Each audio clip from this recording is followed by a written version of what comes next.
Dear students, आप सभी का एक बार फिर से स्वागत है आपके अपने चैनल एक्सपी क्लासेस में। मैं चेतन प्रताप आज आपके लिए लेकर आया हूँ पास्ट परफेक्ट कॉन्टिन्यूअस टेंस। हालांकि इसके पहले हम और भी टेंस से संबंधित वीडियो दे चुके हैं और उनकी एक्सरसाइज भी अपलोड हो चुकी हैं जो आपकी मोर प्रैक्टिस के लिए बनाई गई हैं। तो चलिए इस टेंस से शुरुआत करते हैं हम। जैसे कि मैं आपको पिछली वीडियोस में भी बता चुका हूं कि जब भी हम किसी भी टेंस को पढ़ते हैं या सीखते हैं तो हमें पहचान, हेल्पिंग वर्ब और मीन वर्ब, इन चीज़ों पर फोकस करना होता है। तो पहचान इसकी क्या होगी पहले तो ये देखते हैं। सबसे पहले पहचान, तो पहचान जैसे कि उसके नाम से ही स्पष्ट है, पास्ट। पास्ट माने होता है भूत, भूतकाल, और परफेक्ट माने पूर्ण, कॉन्टिन्यूअस माने लगातार, टेंस माने काल। यानी भूत, पूर्ण, लगातार, काल।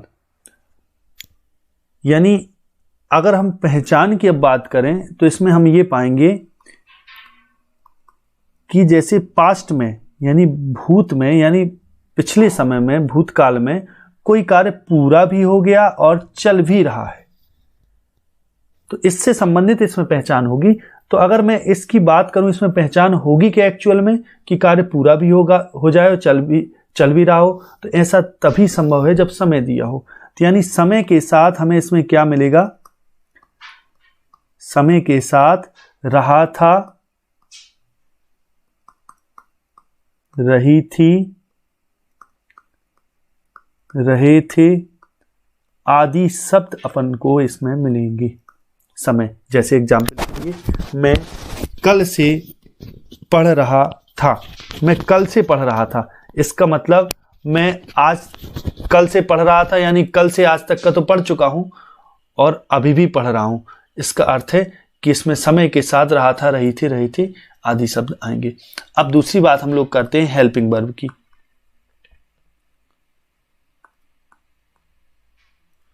हेल्पिंग वर्ब, तो हेल्पिंग वर्ब इसमें होगा आपका हैड बीन।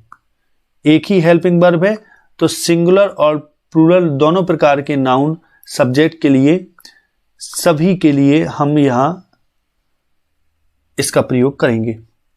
अब तीसरी हम लोग बात करते हैं मेन वर्ब की।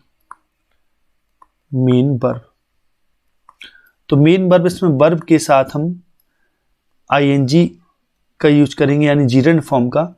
लेकिन चूंकि वर्ब का लगाना भी उसके टेंस के नाम पर ही भी डिपेंडेंट है। जैसे कॉन्टिन्यूअस परफेक्ट, यानी परफेक्ट कॉन्टिन्यूअस है ये, तो परफेक्ट माने पूर्ण। तो जब कोई कार्य पूरा हो चुका होता है तो उसके लिए हम थर्ड फॉर्म लगाते हैं। कॉन्टिन्यूअस यानी कोई काम लगातार चल रहा, जब ऐसा होता है तो हम आईएनजी फॉर्म लगाते हैं। तो इसमें आईएनजी फॉर्म तो मैंने बोल दिया है लेकिन थर्ड फॉर्म नहीं बोला। तो थर्ड फॉर्म आप ध्यान रखें, जो ये बीन लगा है ये थर्ड फॉर्म की ओर इशारा है।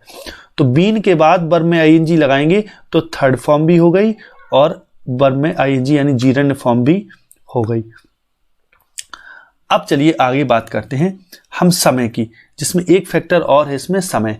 चूंकि समय के साथ रहा था, रही थी, रहे थे, ये आपकी पहचान होगी। हैड बीन हेल्पिंग वर्ब होगी जो सभी के लिए लगाई जाएगी। वर्ब में आईएनजी यूज करेंगे, यानी वर्ब की जीरंड फॉर्म का यूज करेंगे। अब इसमें समय, जो समय होगा वो आपका दो प्रकार से होगा।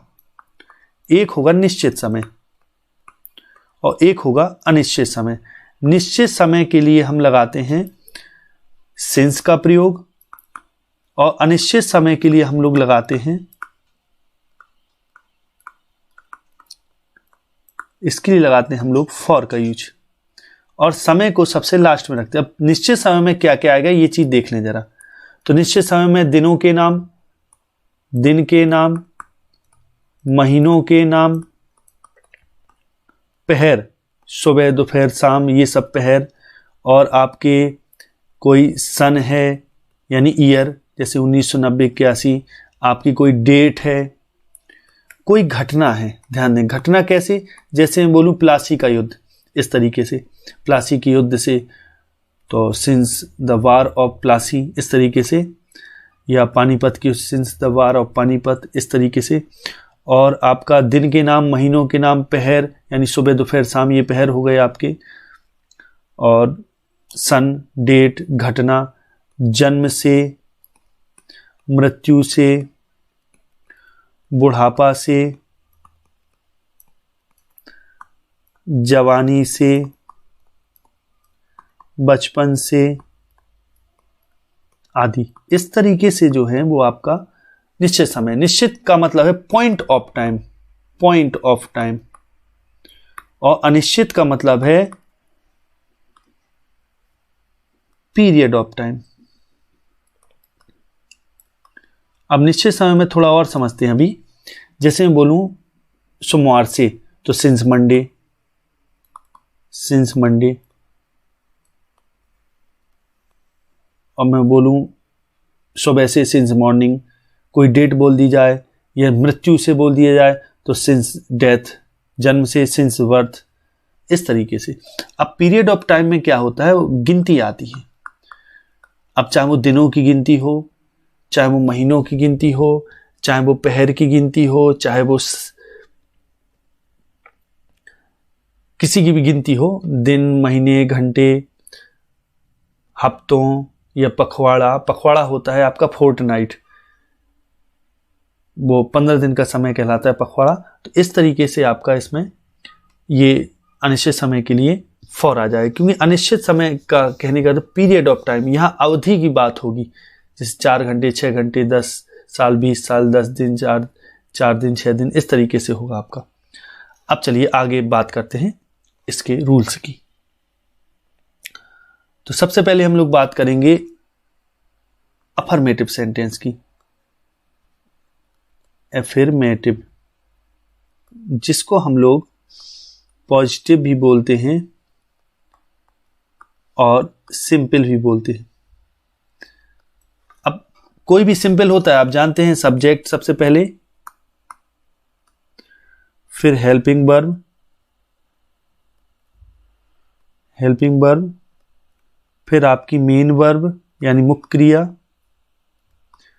फिर ऑब्जेक्ट यानी कर्म, फिर आपका अन्य यानी अदर, अदर। और इसमें लास्ट में चूंकि समय भी, इसलिए समय को सबसे लास्ट में रखेंगे। साधारण वाक्य की पहचान यह है कि यह सिंपल होता है, बिल्कुल लास्ट में फुल स्टॉप लगा होता है। कहीं भी किसी भी जगह आपको ना तो नहीं मिलेगा और ना ही क्या, कब, क्यों, कैसे, ऐसा कुछ भी मिलेगा। तो इसमें सबसे पहले सब्जेक्ट यानी कर्ता, फिर हेल्पिंग वर्ब। हेल्पिंग वर्ब हमेशा सब्जेक्ट के अकॉर्डिंग होती है, हिसाब से होती है, सब्जेक्ट के अनुसार। मेन वर्ब, मेन वर्ब में इधर हम आईएनजी फॉर्म लगाएंगे, ऑब्जेक्ट, अदर, लास्ट में समय। यहां हेल्पिंग वर्ब में हैड बीन का यूज होगा। अब हम बात करते हैं निगेटिव की। निगेटिव सेंटेंस में क्या होता है, हिंदी वाले सेंटेंस में आपको नहीं शब्द मिलेगा वाक्य में, तो जानिएगा वो निगेटिव है, और लास्ट में फुल स्टॉप लगा होगा। तो अब जब निगेटिव की बात होगी तो निगेटिव में सबसे पहले हम लोग सब्जेक्ट, फिर हेल्पिंग वर्ब के रूप में हैड बीन, फिर उसके बाद नॉट लगाने की प्रथा है। लेकिन यहाँ चूंकि हेल्पिंग वर्ब कंपाउंड है, हैड बीन है, इसलिए जो नॉट होगा बीच में आ जाएगा, हैड नॉट फिर बीन, फिर आएगी मेन वर्ब में आईएनजी फॉर्म, फिर ऑब्जेक्ट, फिर अदर यानी, और फिर आपका समय। इस तरीके से अब बात करते हैं हम लोग इंटेरोगेटिव की। इंटेरोगेटिव दो प्रकार का होता है। एक होता है आपका यस नो टाइप। अच्छा, यस नो टाइप क्या होता है इसको समझें। हिंदी वाक्य में क्या से शुरू जो हो, क्या, क्या तुम सुबह से पढ़ रहे थे, तो ये समझिए क्या से शुरू हुआ। तो इसके लिए हम लोग क्या करेंगे, सबसे पहले हेल्पिंग वर्ब लेंगे। अब चूंकि इधर ध्यान दें, हेल्पिंग वर्ब जो होती है वो यहां हैड बीन है, तो यहां पूरी हैड बीन नहीं लगाएंगे, हैड अकेला लगाएंगे, फिर इसके बाद सब्जेक्ट ये कर्ता लगाएंगे, फिर लगाएंगे इसके बाद बीन। ध्यान दें, अगर नॉट की इसी में जरूरत होगी, इंटेरोगेटिव के साथ नेगेटिव भी होगा, तो इसमें क्या करेंगे, पहले हैड, फिर कर्ता, फिर नॉट और फिर बीन, फिर मेन वर्ब में आपकी आईएनजी, मेन वर्ब में आईएनजी लगा देंगे, ऑब्जेक्ट करेंगे, फिर अदर, लास्ट में आपका समय यानी टाइम, अंत में क्वेश्चन मार्क आवश्यक। अब तो जो दूसरा टाइप है वो है आपका question word type, question word type. अच्छा, इसमें क्या होगा इसको समझें जरा गौर से। इसमें क्या, कब, क्यों, कैसे, कहाँ, कितना, कितने, ये हिंदी वाले सेंटेंस के बीच में आपको मिलेगा। तो सबसे पहले इनकी ही इंग्लिश लिख लेते हैं, क्या, कब, क्यों, कैसे, कहाँ, कितना, कितने, कौन सा, कौन सी। ये जब मिले तो इनकी सबसे पहले इंग्लिश, जिसको हम लोग WH वर्ड या क्वेश्चन वर्ड बोलते हैं। जैसे मान लो आया, तुम सुबह से क्यों पढ़ रहे थे, तो क्यों शब्द जो आया तो सबसे पहले उसकी इंग्लिश लिखेंगे, जिसको हम लोग क्वेश्चन वर्ड बोलते हैं या WH वर्ड बोलते हैं। फिर इसके बाद हेल्पिंग वर्ब। अब चूंकि जब भी हेल्पिंग वर्ब कंपाउंड होती है तो उसका जो मेन वर्ड होता है वो पहले रख लेते, यानी हेल्पिंग वर्ब में हेड अकेला रखेंगे पहले अभी, फिर लिखेंगे कर्ता, फिर लिखेंगे बीन। और अगर यहां नॉट की आवश्यकता हुई तो कर्ता के बाद पहले नॉट फिर बीन, फिर मेन वर्ब में ING लगा देंगे, वर्ब में ING यूज कर देंगे, फिर आपका ऑब्जेक्ट होगा, फिर अदर होगा, लास्ट में टाइम होगा और अंत में क्वेश्चन मार्क होगा। इस तरीके से आपका इसमें होगा, इसको ध्यान रखें। अब चलिए अब बात करते हैं हम लोग एग्जाम्पल से। तो पहला एग्जाम्पल है, वे सुबह से खेल रहे थे। वे सुबह से खेल रहे थे। अब कौन खेल रहा था, वे खेल रहे थे। तो कौन पूछते हैं तो कर्ता निकल आता है। क्या कर रहे थे, कौन सा काम कर रहे थे, खेल रहे थे। तो काम पूछ लो तो क्रिया निकल आती है, और क्या या किसको पूछने से आपका ऑब्जेक्ट निकल आता है। तो ये साधारण वाक्य है क्योंकि इसमें फुल स्टॉप लगा है, कहीं भी आपको नहीं है इसमें, और ना ही इसमें आपको कहीं भी नहीं शब्द मिलेगा, और ना ही क्या, कब, क्यों, कैसे, इसमें ये सब चीजें नहीं है, इसलिए ये सिंपल है। तो अब इसको जब बनाएंगे तो देखें कैसे। दे, अब हेल्पिंग वर्ब तो सभी के लिए हैड ही बीन लगेगी। They had been playing. अब इसमें ऑब्जेक्ट है नहीं, सीधा टाइम है, तो सुबह जो है वो निश्चित है, since morning. They had been playing since morning, full stop. अब यही होता सेंटेंस, वे सुबह से नहीं खेल रहे हैं। निगेटिव होता, जो निगेटिव होता तो हो जाता they had not been playing since morning. अगर यही सेंटेंस होता, क्या वे सुबह से नहीं खेले, क्या होता पहले, तो हेल्पिंग वर्ब पहले लिखना पड़ती। तो जो हैड है वो पहले लिख देते, हैड फिर दे, इस तरीके से हो जाता है हैड दे बीन। अगर नॉट होता तो पहले नॉट फिर बीन, फिर प्लेइंग सिंस मॉर्निंग, लास्ट में क्वेश्चन मार्क, इस तरीके से। अच्छा, निगेटिव में यहां क्वेश्चन मार्क नहीं लगेगा, यहां फुल स्टॉप लगेगा। निगेटिव में वो धोखे से जल्दबाजी में लिख गया। अब आगे देखें। अच्छा, अगर यही सेंटेंस होता, वे सुबह से क्यों खेल रहे थे, क्यों शब्द आता, तो क्यों के लिए सबसे पहले क्यों की स्पेलिंग वाई, फिर हैड, फिर दे, फिर बीन। प्लेइंग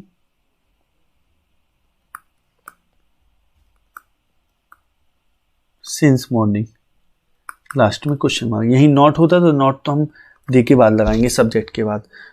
अब आगे देखते हैं अगला एग्जाम्पल। क्या सुरेंद्र इस मकान में सन 1988 से नहीं रह रहा था। एग्जाम्पल है, क्या सुरेंद्र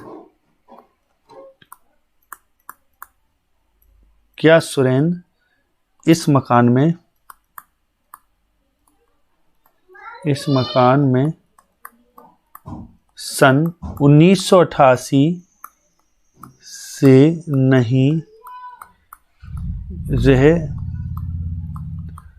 रहा था, क्वेश्चन मार्क। क्या सुरेंद्र, अब क्या भी दिया है और नहीं भी दिया है, इंटेरोगेटिव भी है और निगेटिव भी है, और यस नो टाइप है, तो सबसे पहले हेल्पिंग वर्ब लिखना पड़ेगी हमें। जब हेल्पिंग वर्ब लिखना पड़ेगी तो हेल्पिंग वर्ब तो एक ही है, हैड बीन। तो लेकिन सुरेंद्र के लिए हम हैड बीन लगाएंगे तो पूरा हैड बीन ना लिख के हैड अकेला लिखेंगे, फिर लिखेंगे सुरेंद्र।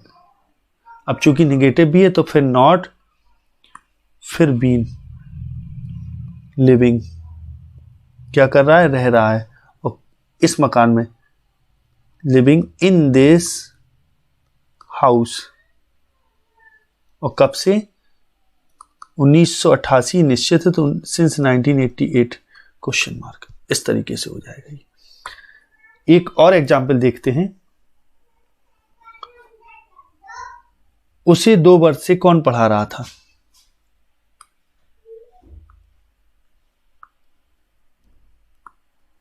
उसे 2 वर्ष से कौन पढ़ा रहा था? अब ध्यान दें, उसे 2 वर्ष से कौन पढ़ा रहा था? कौन। अब कौन शब्द आया है तो जानिए इंटेरोगेटिव है आपका। तो जब भी हम कोई कर्ता सेंटेंस को निकालते हैं, उसमें सब्जेक्ट हमें निकालना होता है, कर्ता निकालना होता है, तो उसके लिए हम कौन कहकर प्रश्न पूछते हैं। तो इसमें कौन पूछेंगे तो कौन ही उत्तर आना है, क्योंकि उसे 2 वर्ष से कौन पढ़ा रहा था, कौन पढ़ा रहा था, कौन ही पढ़ा रहा था। तो जब कौन ही उत्तर आया तो ध्यान दें, जब भी कौन पूछने पर वही उत्तर आए, क्वेश्चन वर्ड ही उत्तर आए, तो फिर साधारण वाक्य की तरह बन जाएगी। जैसे समझे, who had been teaching him, माने उसे, who had been teaching him for 2 years। इस तरीके से हो जाएगा। यही होता, उसे 2 वर्ष से कौन नहीं पढ़ा रहा था, तो हु हैड नॉट बीन। इस तरीके से हो जाएगा। एक और एग्जाम्पल देखते हैं। 4 बजे से तुम किस पुस्तक को पढ़ रहे थे? 4 बजे से तुम किस पुस्तक को पढ़ रहे थे?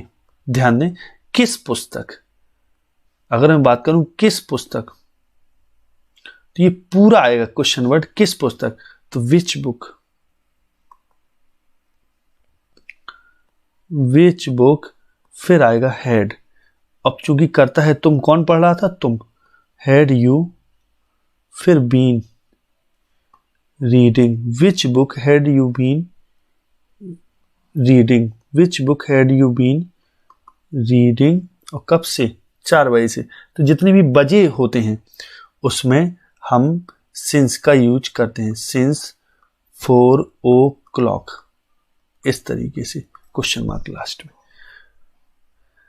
तो आशा है ये जो वीडियो है वो आपको बहुत पसंद आया होगा। तो इसको लाइक करें, इसको शेयर करें, इस पर कमेंट करें, इस चैनल को सब्सक्राइब करें। आगे अगले वीडियो में मिलेंगे, तब तक के लिए नमस्कार। जय हिंद, जय भारत, वंदे मातरम।